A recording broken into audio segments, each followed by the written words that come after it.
নমস্কার, সুরজিৎ মান্না ক্রিয়েশনস চ্যানেলের পক্ষ থেকে তোমাদের সবাইকে সুস্বাগতম। আশা করি তোমরা সকলে ভালো এবং সুস্থ আছো। আমি তোমাদের জন্য এই ভিডিওটিতে তুলে ধরছি 2025 সালের ক্লাস 5-এর রায় ও মার্টিন প্রশ্নবিচিত্রা থেকে থার্ড ইউনিট টেস্ট তথা ফাইনাল পরীক্ষার জন্য আমাদের পরিবেশ বিষয় থেকে একশিট প্রশ্নপত্রের সম্পূর্ণ সমাধান করছি। তার আগে তোমাদের কাছে অনুরোধ, তোমরা ভিডিওটি না টেনে পুরোটা দেখো। ভিডিওটি কেমন লাগলো কমেন্ট করে জানিও, ভিডিওটিতে লাইক দাও এবং শেয়ার করো, এবং চ্যানেলে নতুন হলে চ্যানেলটিকে সাবস্ক্রাইব করে চ্যানেলের সঙ্গে যুক্ত হয়ে যাও, কারণ তোমরা আমার এই চ্যানেলের মাধ্যমে রায় ও মার্টিন প্রশ্নবিচিত্রা থেকে ক্লাস 5-এর জন্য 2025 সালের থার্ড সামেটিভ ইভ্যালুয়েশন তথা ফাইনাল পরীক্ষার জন্য আমাদের পরিবেশ ও বাংলা বিষয়ের সম্পূর্ণ সমাধান পাবে। এখন আমি তোমাদের সামনে তুলে ধরছি আমাদের পরিবেশ থেকে একশিট প্রশ্নপত্রের সম্পূর্ণ সমাধান। 220 নম্বর পেজের 3 নম্বর মডেল স্কুল, বঙ্গাও কবি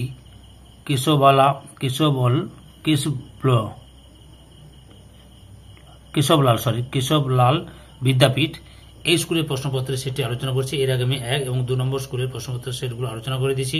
তোমরা ওই ভিডিওগুলো দেখতে চাইলে আমার চ্যানেলের প্লে লিস্টে গিয়ে দেখে নাও, না হলে এই ভিডিও ডিসক্রিপশনে তার লিঙ্ক দেওয়া আছে, ওখানে ক্লিক করেও দেখে নিতে পারো। 1-এর দাগে সঠিক উত্তরটি বেছে নিয়ে লেখো। 1.1 পূর্ণিমা তিথিতে হয়, অপশান ক্ষয়ে চন্দ্রগ্রহণ। 1.2 প্রথম কাগজ তৈরি হয়, অপশান কয়ে চীনে। 1.3 চাঁদ যার চারপাশে ঘোরে, অপশান ক্ষয়ে পৃথিবী। 1.4 লেখাপড়া করা শিশুদের আইনত অধিকার, অপশান কয়ে 14 বছর বয়স পর্যন্ত। 1.5 স্টিম ইঞ্জিন চলে, অপশান ক্ষয়ে কয়লাতে। 2-এর দাগে শূন্যস্থান পূরণ করো। 2.1 তাল পাতায় লেখা বইগুলিকে ড্যাশ বলে? পুঁথি বলে। পুঁথি পয়াসুকা থয়সিকার পুঁথি। 2.2 ড্যাশ হলো সকল শক্তির উৎস, সূর্য। 2.3 safe drive safe dash life LIFE life. 2.4 পরিবেশ বান্ধব একটি যান ড্যাশ সাইকেল।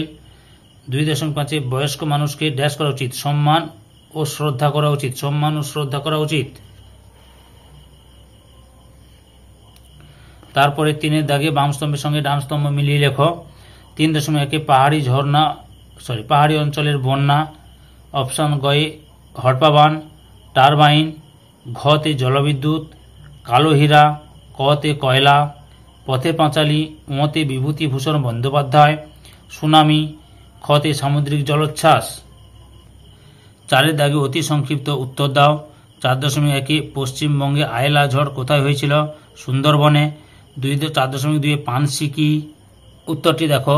পানসি হলো লম্বাটে ধরনের হালকা ডিঙি নৌকার মতো জলযান, এতে পাল খাটানো থাকে, পালে হাওয়া লাগলে এগুলি খুব জোরে যেতে পারে।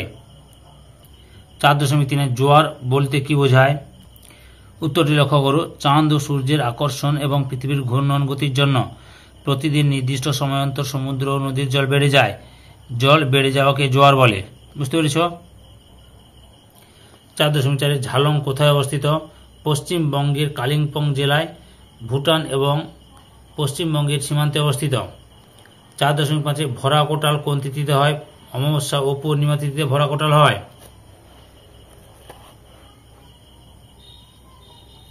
5-এর দাগে অল্প কথায় নিচের প্রশ্নগুলি উত্তর দাও।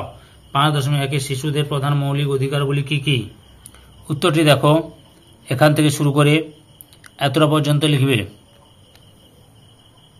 5.2 স্বাস্থ্য ভালো রাখতে কি কি করবে? উত্তরটি লক্ষ্য করো। এখান থেকে শুরু করে পরপর দেখে নাও, এতটা পর্যন্ত লিখবে। 5.3 সূর্যের আলো কি কাজে ব্যবহার করা হয়? উত্তরটি লক্ষ্য করো। সূর্যের আলো সোলার প্যানেলে ফেলে বিদ্যুৎ তৈরি হয়। এই বিদ্যুৎ রান্নার কাজে আলো জ্বালাতে ব্যবহৃত হয় সারাদিন ধরে।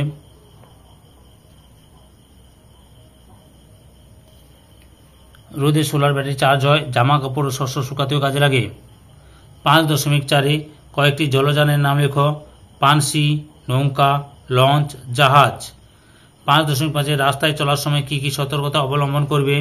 উত্তরটি লক্ষ্য করো। এখান থেকে শুরু করবে, পরপর দেখে নাও।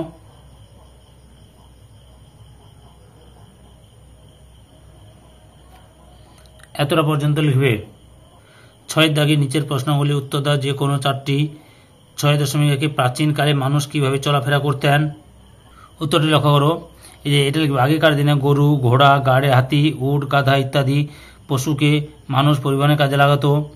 গ্রামে গ্রামে মাঠ থেকে ধান তুলতে আনতে গরুর গাড়ি ব্যবহার করা হতো। তারপরে হচ্ছে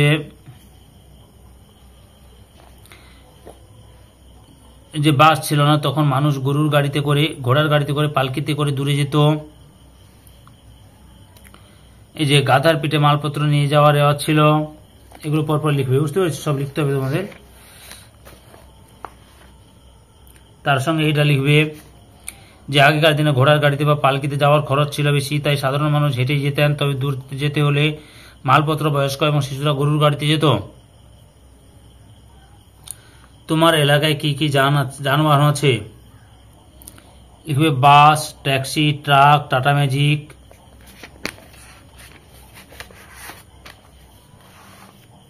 এছাড়াও লিখবে Maruti, motor bike, Matador, lorry. বুঝতে পারছো? এগুলোর নাম লিখবে। পরের প্রশ্ন লক্ষ্য করো, আবহাওয়ার খবর কিভাবে পাওয়া যায়। এখান থেকে লিখবে, তোমরা লক্ষ্য করো, কোন স্থানের আবহাওয়া সংক্রান্ত বিভিন্ন অবস্থা,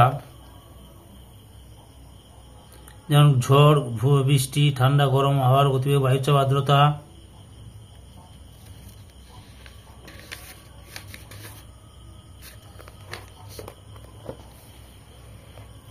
প্রভৃতি সম্পর্কে আগাম তথ্য সরবরাহকে আবহাওয়ার পূর্বাভাস বলে। এরপর এটা লিখবে, আবহাওয়ার পূর্বাভাস টেলিভিশন, খবরের কাগজ, রেডিও, ইন্টারনেট প্রভৃতি থেকে জানা যায়। 6.4 তুমি কি কি প্রাকৃতিক দুর্যোগের নাম জানো? ঘূর্ণিঝড়, বন্যা, ভূমিকম্প, সুনামি, হড়পাবান। কি কি লিখবে? ঘূর্ণিঝড়, বন্যা, ভূমিকম্প, সুনামি, হড়পাবান। 6.5 সুস্থ সামাজিক পরিবেশ কিভাবে গড়বে? উত্তরটি লক্ষ্য করো। এখান থেকে শুরু করবে, পরপর দেখে নাও ভালো করে। এতটা পর্যন্ত লিখবে। সম্পূর্ণ ভিডিওটি দেখে আমার চ্যানেলের পাশে থাকার জন্য তোমাদের সবাইকে অসংখ্য অসংখ্য ধন্যবাদ। আজকে এই পর্যন্ত। পরবর্তী ভিডিওতে আবার দেখা হবে। Tata, bye bye.